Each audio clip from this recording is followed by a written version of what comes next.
Halo, kamu lagi mendengarkan podcast Resensi Buku yang merupakan kolaborasi antara Podcast Main Mata, Gramedia Pustaka Utama, Gramedia Digital, Goshen Suara Indonesia, dan didukung oleh jaringan Potluck Podcast. Selamat mendengarkan! Hai teman gabut. Selamat datang di podcast pertama Review Gabut. Gimana nih kabar teman-teman semua yang lagi dengerin podcast pertama yang Review Gabut? Semoga pada senang, pada sehat, dan pada aman ya. Oh ya, jadi perlu diketahui ya bahwa ini tuh podcast pertamanya Review Gabut. Dan di podcast pertama ini kami mau ngobrolin soal buku yang berjudul Strange Pilgrims, atau dalam bahasa Indonesia judulnya Para Peziarah yang Janggal. Nah, siapa nih yang udah pernah baca atau udah tahu ini buku siapa, bukunya gimana? Aku tahu. Aku aja deh yang ngomong. Jadi gini teman-teman, buku ini diterbitkan oleh Gramedia Pustaka Utama pada tahun 2020. Buku dengan judul Strange Pilgrims pertama kali memang ditulis dalam bahasa Spanyol, kemudian bahasa Inggris, dan pada akhirnya sudah dalam bahasa Indonesia oleh Gramedia sendiri. Fakta selanjutnya untuk teman-teman, buku ini ditulis oleh Gabriel Garcia Marquez dengan nama pendek yaitu Gabo. Jadi Gabo ini besar di Meksiko teman-teman. Dia dikenal sebagai penulis Meksiko yang cukup populer pada zamannya. Dan salah satu karya yang paling populernya yaitu 100 Years of Solitude. Dengan karya ini, Gabo memenangkan penghargaan Nobel Literatur loh pada tahun 1982. Buku-bukunya apa saja yang sudah terbit di Gramedia? Tentunya selain 100 Years of Solitude ini, buku-buku yang lain itu ada Love in the Times of Cholera, ada juga The General in His Labyrinth, dan yang terakhir yang kali ini kita akan bahas yaitu Strange Pilgrims. Oh iya Juita, omong-omong buku ini tentang apa sih? Kok covernya mencolok lah sekiranya ini. Tenang dong, tenang. Nah, seperti yang dibilang Rekisra tadi, yang bakal nge-review buku ini secara tuntas adalah aku. Karena emang, gimana ya? Kamu udah baca belum, Re? Tahu juga kamu. Kalau aku di sini sebagai moderator ya, kiranya belum baca sih. Wah, kalau menurut aku, kamu harus baca sih, Re. Soalnya buku ini menurut aku rekomen sih. Jadi, sebelum aku ngobrolin buku tentang apa, aku bakal bacain buat teman-teman gabut bagian sinopsis di belakang bukunya. Para Peziarah yang Janggal adalah kumpulan 12 cerita pendek tentang kehidupan orang-orang Amerika Latin di Eropa. Di dalamnya, Gracia Marquez bertutur tentang kemuraman, kegigihan, duka lara, dan aspirasi dalam menjalani kehidupan di negeri asing. Di Barcelona, seorang pelacur Brazil yang mulai uzur melatih anjing-anjingnya untuk menangis di makam yang telah dipilihnya untuk dirinya sendiri. Di Vienna, seorang wanita mencari nafkah dengan menjual mimpi-mimpinya. Di Jenewa, seorang supir ambulans dan istrinya memberikan bantuan kepada mantan presiden yang kesepian dan sekarat, tetapi sang mantan presiden ternyata masih sangat ambisius, dan cerita-cerita lainnya. Jadi, perlu diketahui oleh teman-teman gabut semua, seperti yang dijelasin di cover bagian belakang, buku ini merupakan 12 cerita pendek. Tunggu dulu Juita, sebelum kamu ngomong lebih panjang lagi, sebenarnya ada hubungannya nggak sih itu ke-12 cerpen tadi? Setidaknya garis merah lah. Ada dong, ada. Menurut aku jelas ada sih. Tapi yang aku rasain di sini tuh ada topik tentang lingkungan sosial, lifestyle, dan ada juga bumbu-bumbu keunikan ciri khas Marquez yang dalam tulisan-tulisannya tuh dituangin gitu. Kalau orang-orang yang baca Marquez mungkin bisa ngeh ya maksud aku. Kayak apa ya? Marquez tuh selalu dengan hal-hal yang analitik, hal-hal yang gak kenalar gitu sama sekali. Mungkin seperti itu sih yang sebenarnya kayak mau disampaikan, mau ditulisin dan digambarin oleh Marquez dalam dimensi ceritanya dia. Marquez tuh kayak lagi berusaha memfigurasikan orang-orang, lingkungan dalam bentuk yang lebih acceptable, lebih bisa diterima, dan orang tuh jadi gak jenuh gitu baca tulisannya dia. Jadi ketika dia berusaha mengkritik atau berusaha nge-rap tuh apa ya? Nge-rap itu... Maksudmu itu membungkus, Juita? Nah itu maksud aku membungkus. Jadi kayak, maksud aku tuh ketika Marquez itu lagi ngeritik atau lagi berusaha membungkus lingkungan dan masyarakat itu bentuknya nggak kritik-kritik yang bosenin gitu loh. Emang tahayul yang gimana sih yang mau ditunjukin sama si Gabo di dalam buku ini, Juita? Aku jadi penasaran nih. Oh iya ya, harusnya dari tadi kita ngomongnya harusnya Gabo ya, tapi aku kebiasaan pakai Marquez, yaudah lah ya. Gak apa-apa kok, teman-teman ini pasti sudah paham semua kok. Gabo, Marquez, Gabriel Marquez, apapun lah kalian ingin sebut namanya. Yang bikin karakteristik tulisannya si Gabo atau Marquez itu apa ya, selalu identik dengan simbol-simbolan. Kayak ini ngomongin apa sih? ini lagi bahas apa sih sebenarnya gitu. Jadi kayak aku tuh berusaha membongkar simbolnya gitu. Tapi tahayulnya itu disampaikan menurut aku kentara sih, walaupun bentuk gaya tulisnya tuh nggak eksplisit gitu kalau di dalam buku. Misalnya kayak yang di aku ngomongin buku ya, maksud aku cerpen nih. Kayak di cerpen yang judulnya Hantu Bulan Agustus. Jadi aku cerita dikit ya. Cerita di cerpen Hantu Bulan Agustus ini tuh ada sekeluarga. Nah, sekeluarganya itu menurut aku lagi vakansi, soalnya aku nangkapnya vakansi. Jadi di tempat ini tuh mereka kayak dihadangin gitu sama orang-orang yang ngomong hati-hati ya, di tempat ini tuh ada ini. Yang mana di lingkungan setempat itu begitu dipercayai dan kayak menjadi anutannya mereka gitu loh. Kesana jadi kayak seperti kita sebagai pembaca itu memahami bahwa ada kekuatan tahayul yang mempengaruhi orang-orang di sekitar tokohnya gitu. Tahayul itu sendiri jadi pusara yang terus-menerus yang jadi lifestyle, jadi pola pikirnya mereka, sehingga itu nggak hanya sebagai kepercayaan, jadi lebih dari itu gitu kan, yang sekaligus menjadi sesuatu yang mereka pegang secara utuh. Kadang-kadang kan kalau kita percaya itu ya udah gitu, ya udah percaya, tapi mereka tuh memegang teguh. Jadi ketika kamu dalam hal ini menolak, kamu di posisi tokoh-tokoh yang menolak tahayul itu jadi malah kayak bumerang gitu loh buat kamu.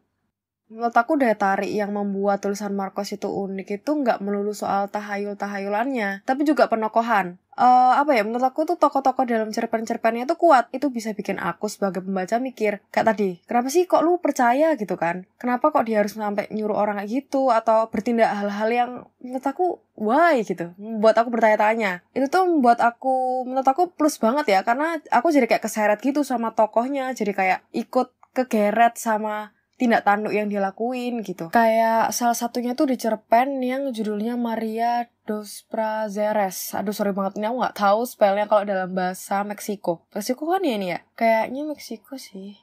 Yaudah lah ya.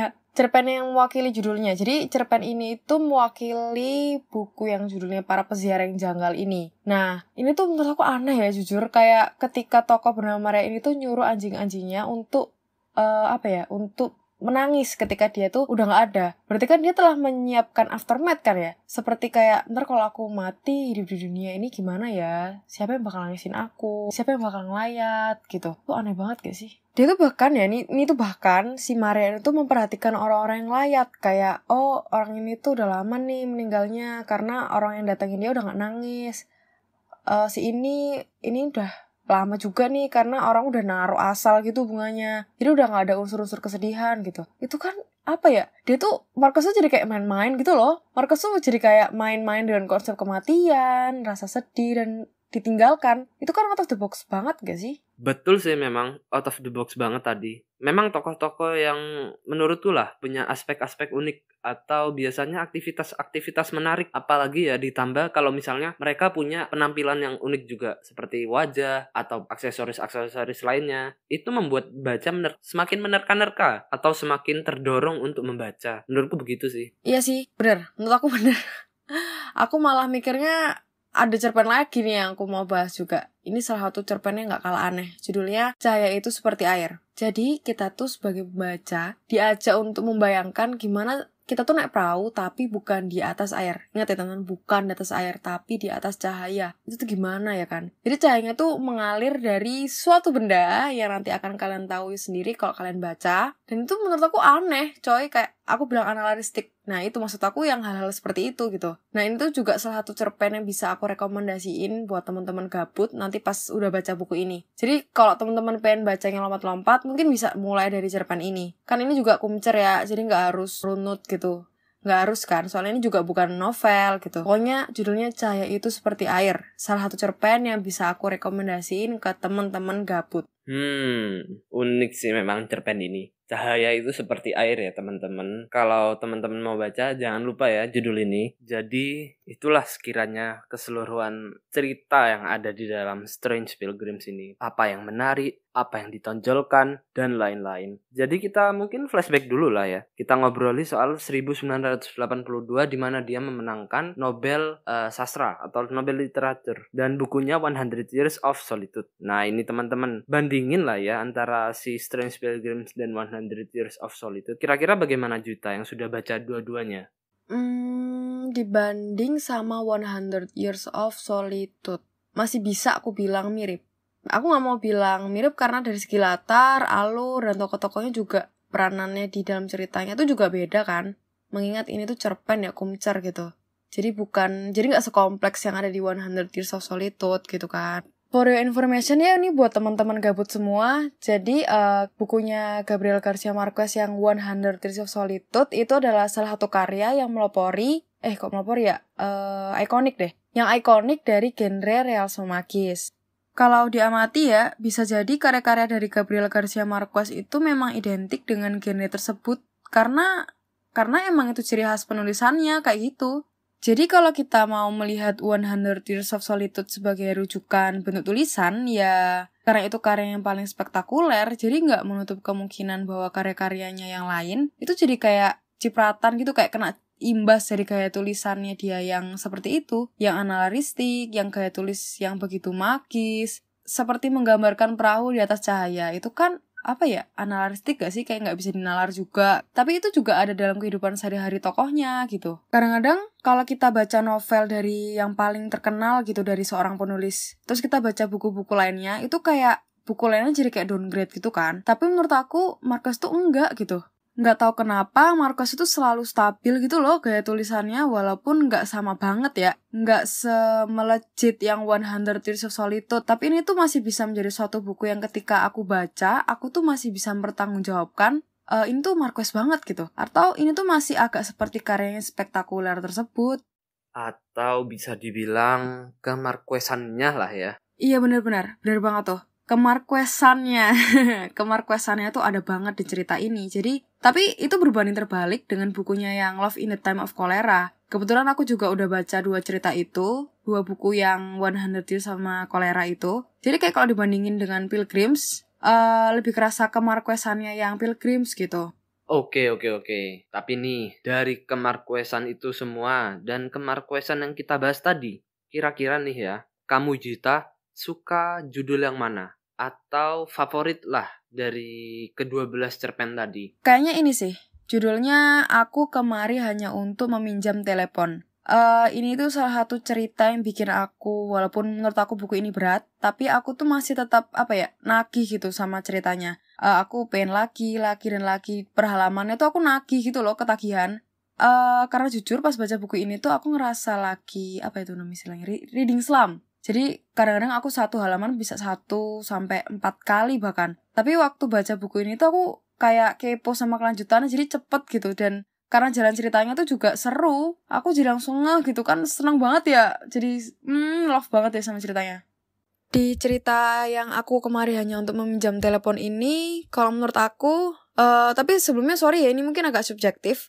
Ceritanya tuh menurut aku punya backstory yang kuat. Jadi alasan konflik itu terjadi, latarnya itu terjadi seperti demikian. Marquez menghadirkan cerita-cerita yang menunjang konfliknya gitu. Dan itu tuh suatu hal yang kebetulan nggak ada di Marquez lain di dalam cerpen-cerpen di buku ini gitu. Jadi selain Cahaya Itu Seperti Air, salah satu cerpen lainnya yang aku rekomendasikan banget nih buat teman-teman gabut, bahkan nomor 1 dibandingkan yang tadi, itu adalah cerpen ini. Cerpen Aku Kemari Hanya Untuk Meminjam Telepon. Itu menurut aku bener-bener love banget sih.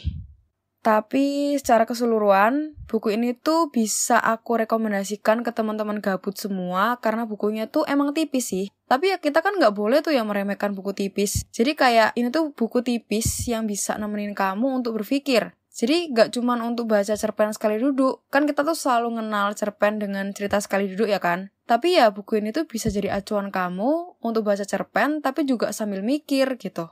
Ya, itu aja sih tambahan dari Juwita. Cerpen favoritnya yaitu